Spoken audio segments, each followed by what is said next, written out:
في السياسة، ما يحاك في الغرف المغلقة أخطر بكثير مما يعلن في نشرات الأخبار. لسنوات طويلة اعتدنا أن يكون الملف المغربي الجزائري عنوانا للجمود والقطيعة وصراعا باردا يهدد بالانفجار في أي لحظة.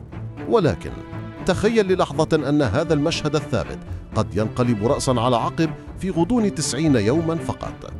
بينما تتجه أنظار العالم نحو حروب الشرق الأوسط وأوكرانيا، هناك تحركات كبرى وصامتة تجري بين الرباط والجزائر العاصمة، تحركات لا يقودها أبناء المنطقة فحسب، بل تفرضها القوى العظمى. مبعوث أمريكي خاص يتحرك بملف سري، وروسيا الحليف التاريخي للجزائر توقع اتفاقيات مفاجئة مع المغرب. هل نحن أمام صفقة قرن مغاربية، أم أننا نشهد إعادة تموضع استراتيجي تفرضه لغة المصالح وتغير موازين القوى العالمية؟ في هذه الحلقة سنفكك شفرة التقارير السرية ونفهم لماذا قررت واشنطن وموسكو الآن، وبالتحديد الآن، التدخل في أقدم نزاع في القارة السمراء. لنبدأ من واشنطن. التقارير الدبلوماسية الأخيرة تتحدث عن اسم قد لا يكون مألوفا للكثيرين: ستيف ويتكوف. هذا الرجل المحسوب على الدائرة الضيقة للرئيس دونالد ترامب والذي عاد للواجهة بقوة، يحمل في حقيبته مشروعا طموحا إيجاد صيغة توافقية بين المغرب والجزائر خلال 3 أشهر. ولكن السؤال الذي يطرحه كل محلل سياسي: لماذا الآن؟ ولماذا تهتم أمريكا بفتح حدود مغلقة منذ التسعينيات؟ الإجابة تكمن في كلمة واحدة: النفوذ. الولايات المتحدة لم تعد تنظر للمغرب كشريك عادي، بل كحجر الزاوية في استراتيجيتها الأفريقية. أولاً، الموقع الجيوسياسي. المغرب هو البوابة الوحيدة المستقرة نحو عمق أفريقيا، وهو الحارس الغربي للمتوسط والأطلسي. ثانياً، قطع الطريق على التنين والدب. واشنطن تدرك أن استمرار النزاع هو الثغرة التي تدخل منها الصين وروسيا إلى المنطقة. الخطة الأمريكية ليست عملاً خيرياً، بل هي هندسة جيوسياسية.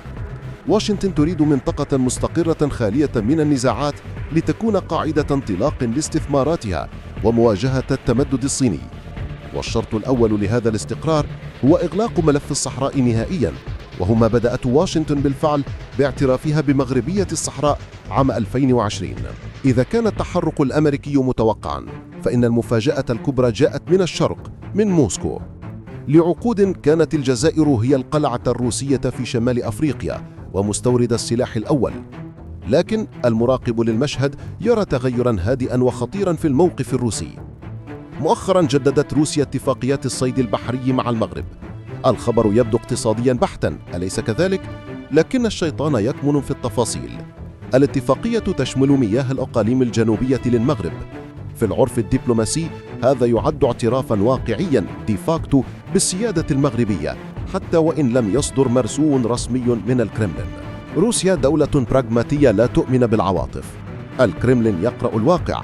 النفوذ الجزائري يتراجع في دول الساحل، بينما المغرب يصعد كقوة اقتصادية ودبلوماسية لا يمكن تجاهلها.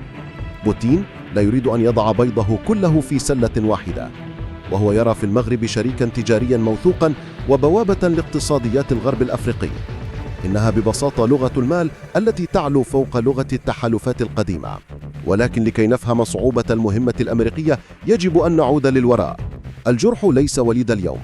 من حرب الرمال عام 1963 تشكلت عقدة نفسية عميقة. في الجزائر تم ترسيخ فكرة الخطر الخارجي والتوسع المغربي، وفي المغرب ترسخت قناعة بأن الجار الشرقي يسعى لتقسيم البلاد وخلق كيان وهمي لفصل المغرب عن عمقه الأفريقي. اليوم، وبعد استنزاف كل الخيارات العسكرية والدبلوماسية، لم يتبقى على الطاولة الدولية إلا حل واحد: مبادرة الحكم الذاتي التي طرحها المغرب عام 2007.